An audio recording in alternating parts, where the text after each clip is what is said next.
ರಾಜ್ಯದ ಗೃಹಲಕ್ಷ್ಮಿಯರಿಗೆ ಭರ್ಜರಿಯಾಗಿ ರಾಜ್ಯ ಸರ್ಕಾರ ಗುಡ್ ನ್ಯೂಸ್ ಅನ್ನ ಕೊಡ್ತಾ ಇದೆ. ಅಯ್ಯೋ ಏನ್ good news madam, good news ಅಂತ ಹೇಳ್ತಾನೆ ಇರ್ತೀರಾ. ಬರೀ ಇತ್ತೀಚೆಗಂತೂ ಬ್ಯಾಡ್ ನ್ಯೂಸೇ ಆಗೋಯ್ತು.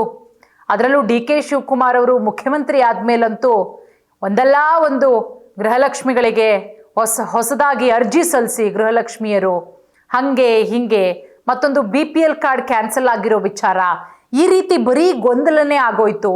ಎಷ್ಟೋ ಜನಕ್ಕೆ 60 ವರ್ಷ ಆದಂಥವರಿಗೆ ಓಲ್ಡ್ ಪೆನ್ಷನ್ ಬರ್ತಾ ಇತ್ತು, ಅದು ಕೂಡ ಬರ್ತಾ ಇಲ್ಲ, ಅದು ಕೂಡ ಸ್ಟಾಪ್ ಆಗಿಬಿಟ್ಟಿದೆ ಅಂತ ಹೇಳಿ ಎಷ್ಟೋ ಜನ ಹೇಳ್ತಾ ಇರ್ತಾರೆ. ಬಟ್ ಇದ್ದಂತಹ ಗೊಂದಲಗಳೆಲ್ಲವೂ ಕೂಡ ಬಗೆಹರಿತಾ ಇದೆ.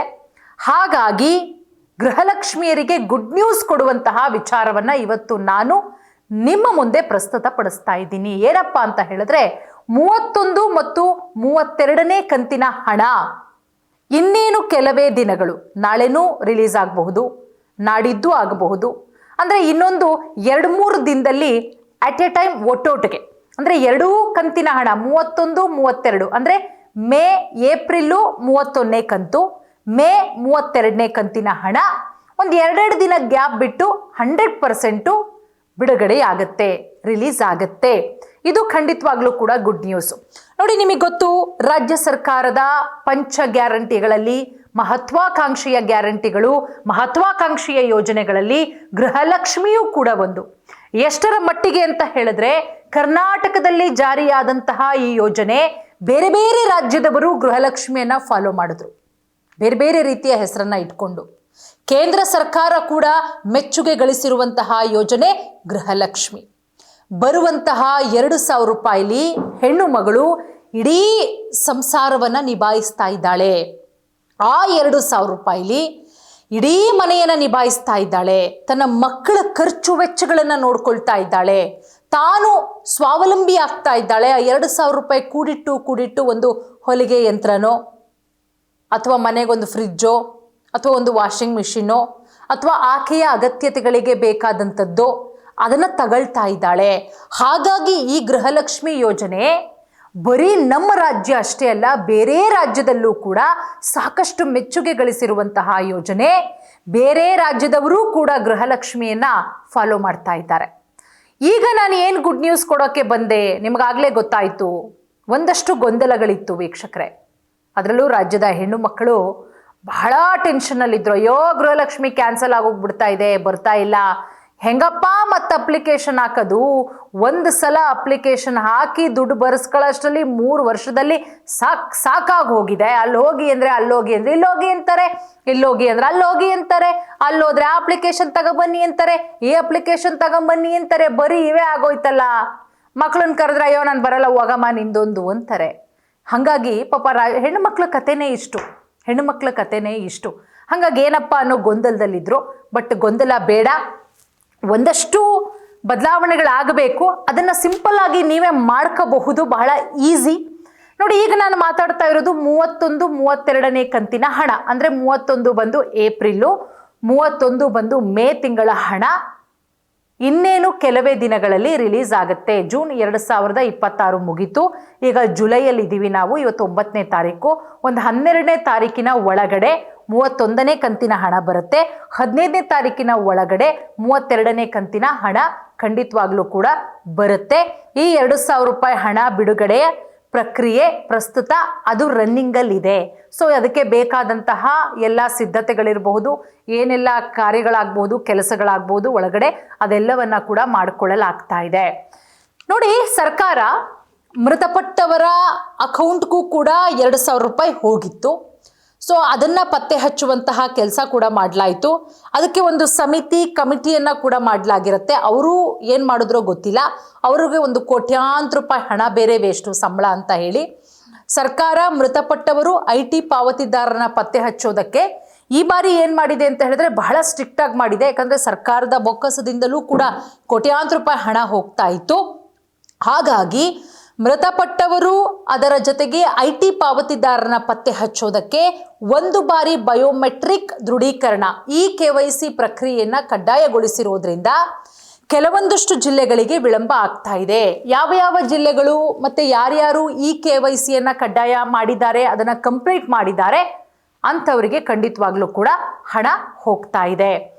ಹಾಗಾಗಿ ನಿಮ್ಮ ಬ್ಯಾಂಕ್ ಖಾತೆಗೆ ಹಣ ಬಂದಿದೆಯಾ ಇಲ್ವಾ, ಪ್ರಸ್ತುತ ಸ್ಟೇಟಸ್ ಅನ್ನ ತಿಳಿಬೇಕು ಅಂತ ಹೇಳಿದ್ರೆ ನಾನು ಹೇಳುವಂತಹ ಕೆಲವೊಂದಿಷ್ಟು ಪ್ರಕ್ರಿಯೆಗಳನ್ನು ನೀವು ಮಾಡಿಕೊಳ್ಳಿ. ಹೇಗೆ? ಅದು ನಿಮ್ಮ ಮೊಬೈಲಲ್ಲೇ ನೀವು ಮಾಡ್ಕೋಬಹುದು. ನೋಡಿ, ನಿಮ್ಮ ಮೊಬೈಲ್ ಫೋನಲ್ಲೇ ನೀವು ಮಾಡ್ಕೋಬಹುದು. ನೀವೆಲ್ಲೋ ಕಚೇರಿಯಿಂದ ಕಚೇರಿಗೆ ಅಲಿಯಂಗಿಲ್ಲ, ಯಾರ ಹತ್ರನೂ ಕೂಡ ಹೋಗಂಗಿಲ್ಲ. ನೀವು ಫೋನಲ್ಲೇ ಎಲ್ಲವನ್ನ ಕೂಡ ಮಾಡ್ಕೋಬಹುದು. ಯಾವ ರೀತಿ ಫೋನಲ್ಲೇ ಎಲ್ಲ ಪ್ರಕ್ರಿಯೆಗಳನ್ನು ಮಾಡಿಕೊಳ್ಳೋದು? ಮೊಬೈಲ್ ಮುಖಾಂತರ ನಮ್ಮ ಹಣ ಬಂದಿದ್ಯಾ, ಸದ್ಯ ಸ್ಟೇಟಸ್ ಹೆಂಗಿದೆ, ಈ KYC ಮಾಡ್ಕೋಬೇಕಾ, ನಾವು ಏನು ಪ್ರಾಬ್ಲಮ್ ಆಗಿದೆ, ಹೇಗೆ ತಿಳಿಯೋದು ಅಂತ ಹೇಳಿದ್ರೆ DBT ಆ್ಯಪ್ ಮುಖಾಂತರ ನೀವೇನು ಮಾಡಬೇಕು ಅಂತ ಹೇಳಿದ್ರೆ ಗೂಗಲ್ ಪ್ಲೇ ಸ್ಟೋರ್ ಅಂತ ಇದೆಯಲ್ಲ, ಗೂಗಲ್ ಪ್ಲೇ ಸ್ಟೋರ್ಗೆ ಹೋಗ್ಬಿಟ್ಟು ಕರ್ನಾಟಕ DBT ಅಧಿಕೃತ ಆ್ಯಪನ್ನು ನೀವು ಮೊದಲಿಗೆ ಡೌನ್ಲೋಡ್ ಮಾಡ್ಕೊಳ್ಳಿ.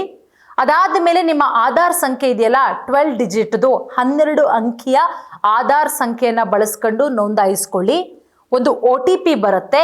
ಆ OTP ಬಂದ ಮೇಲೆ ನೀವು ಲಾಗಿನ್ ಆಗಿ ಪೇಮೆಂಟ್ ಸ್ಟೇಟಸ್ ಮೆನುಗೆ ಹೋಗಿ ನೀವು ಅಲ್ಲಿ ಪೇಮೆಂಟ್ ಸ್ಟೇಟಸ್ ಮೆನುವಿನಲ್ಲಿ ನೀವು ಗೃಹಲಕ್ಷ್ಮಿ ಅನ್ನುವಂತಹ ಆಯ್ಕೆ ಮಾಡಿದರೆ ಇಲ್ಲಿಯವರೆಗೂ ನಿಮಗೆ ಎಷ್ಟು ಹಣ ಬಂದಿದೆ, ಎಷ್ಟು ಕಂತುಗಳು ಬಂದಿದೆ, 25 ಕಂತು ಬಂದಿದೆಯಾ, 28 ಕಂತು ಬಂದಿದೆಯಾ, 29 ಬಂದಿದೆಯಾ, 30 ಬಂದಿದೆಯಾ, ಎಷ್ಟು ಬಾಕಿ ಇದೆ, ಅದು ನಿಮಗೆಲ್ಲವೂ ಕೂಡ ಬರುತ್ತೆ.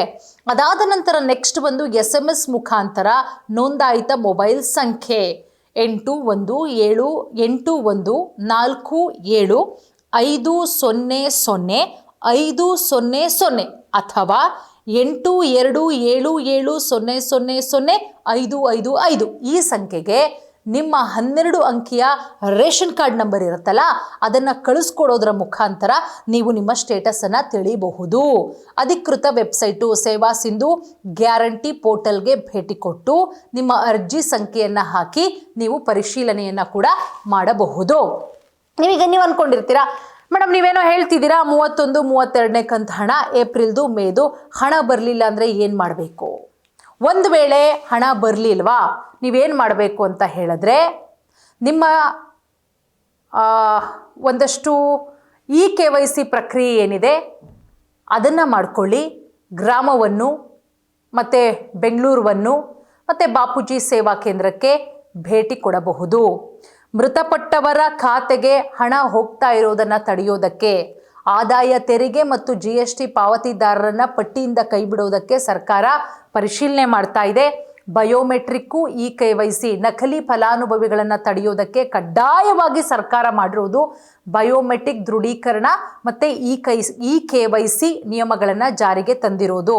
ಹಾಗಾಗಿ ಯಾರೂ ಕೂಡ ತಲೆ ಕೆಡಿಸ್ಕೊಳ್ಳುವಂತಹ ಅವಶ್ಯಕತೆ ಇಲ್ಲ. 31 ಮತ್ತು 32ನೇ ಕಂತಿನ ಹಣ ನಾಳೆನಾದರೂ ರಿಲೀಸ್ ಆಗ್ಬೋದು ಅಥವಾ 15ನೇ ತಾರೀಕಿನ ಒಳಗಡೆ 2 ಕಂತುಗಳಲ್ಲಿ ರಿಲೀಸ್ ಆಗುತ್ತೆ. ಅಂದರೆ ಒಟ್ಟಿಗೆ ನಿಮಗೆ 4,000 ರೂಪಾಯಿ ಬರಲ್ಲ. ನಾಳೆ 31ನೇ ಕಂತಿನ ಹಣ ಬಂದರೆ ಅಂದರೆ ಏಪ್ರಿಲ್ ತಿಂಗಳದ್ದು ಬಂದರೆ ಮೇ ತಿಂಗಳದ್ದು ಬಂದು ಇನ್ನೊಂದು 2 ದಿನ ಬಿಟ್ಟು. ಸೊ ಹಾಗಾಗಿ ತಲೆ ಕೆಡಿಸ್ಕೊಳ್ಳೋ ಅವಶ್ಯಕತೆ ಇಲ್ಲ. ಯಾರಿಗೆಲ್ಲ ಬಂದಿದೆ 30ನೇ ಕಂತಿನ ಹಣ ಏಪ್ರಿಲ್ದು ಬಂದಿದೆ ಮೇಡಮ್ ಅನ್ನೋರು ನಮಗೆ ಕಮೆಂಟ್ ಮಾಡಿ. ಪಾಪ ಬೇರೆಯವ್ರಿಗೆ ಅನುಕೂಲ ಆಗಲಿ, ಸಮಾಧಾನ ಆಗಲಿ. ಓಕೆ, ನೀವು ಡಿಸ್ಟಿಕ್ಕನ್ನು ಕೂಡ ಮೆನ್ಷನ್ ಮಾಡಿದ್ರೆ ಯಾವ ಜಿಲ್ಲೆ ಯಾವ ತಾಲೂಕು ಅನ್ನೋದಾದರೆ ಓಕೆ ಆ ಜಿಲ್ಲೆಯವರಿಗೆ ಆ ತಾಲೂಕವ್ರಿಗೆ ಬಂದಿದೆ ನಮಗೆ ಬರುತ್ತೆ ಅಂತ ಹೇಳಿ ಪಾಪ ತುಂಬ ಜನ ಸಮಾಧಾನ ಮಾಡ್ಕೊಳ್ತಾರೆ. ಎಷ್ಟೋ ಹೆಣ್ಮಕ್ಳು ಪಾಪ 2,000 ರೂಪಾಯಿನ ನೆಚ್ಕೊಂಡಿದ್ದಾರೆ ಕಣ್ರಿ. 2,000 ರೂಪಾಯಿ ಬರುತ್ತೆ, ಹೆಂಗೋ ಸಂಸಾರ ಸಾಗಿಸ್ಬೋದು, ಒಂದಷ್ಟು ಕಮಿಟ್ಮೆಂಟ್ಗಳನ್ನು ಮಾಡ್ಕೊಂಡಿರ್ತಾರೆ, ಹಾಗಾಗಿ ನಿರಾಳರಾಗ್ತಾರೆ. ಸೊ ಹಾಗಾಗಿ ಬರ್ದಲೇ ಇದ್ದಂತಹ ತಾಯಂದ್ರಿರ್ಬೋದು, ಹೆಣ್ಣುಮಕ್ಕಳು, ದಯವಿಟ್ಟು ನೀವ್ಯಾರೂ ಕೂಡ ಬೇಜಾರು ಮಾಡ್ಕೊಳ್ಳೋ ಅಗತ್ಯತೆ ಇಲ್ಲ. ಇನ್ನೇನು ಕೆಲವೇ ದಿನಗಳಲ್ಲಿ ನಿಮ್ಮ ಗೃಹಲಕ್ಷ್ಮಿಯ ಹಣ ಖಂಡಿತವಾಗ್ಲೂ ಕೂಡ ಬರುತ್ತೆ. ಒಂದಷ್ಟು ಡೌಟ್ಗಳಿದ್ರೆ ನೀವೇನು ಮಾಡಬೇಕು, ನಾನು ಆಗಲೇ ಹೇಳಿದೆ, ಗ್ರಾಮ 1ಗೆ ಹೋಗಿ, ಬೆಂಗಳೂರು 1ಗೆ ಹೋಗಿ, ಸೊ ಬಾಪೂಜಿ ಸೇವಾ ಕೇಂದ್ರಗಳಿಗೆ ನೀವೇನಾದರೂ ಭೇಟಿ ಕೊಟ್ಟರೆ, ಕರ್ನಾಟಕ 1 ಇರಬಹುದು, ಗ್ರಾಮ 1 ಇರಬಹುದು, ಅಥವಾ ಬಾಪೂಜಿ ಸೇವಾ ಕೇಂದ್ರಕ್ಕೆ ಭೇಟಿ ಕೊಟ್ಟು ಬಯೋಮೆಟ್ರಿಕ್ ಪ್ರಕ್ರಿಯೆ ಏನಿದೆ ಅದನ್ನು ದೃಢೀಕರಣ ಮಾಡಿಕೊಂಡ್ರೆ ಖಂಡಿತವಾಗ್ಲೂ ಕೂಡ ಸ್ವಲ್ಪ ಲೇಟ್ ಆದ್ರೂ ನಿಮ್ಮ ಹಣ ಬಂದೇ ಬರುತ್ತೆ. ಧನ್ಯವಾದ.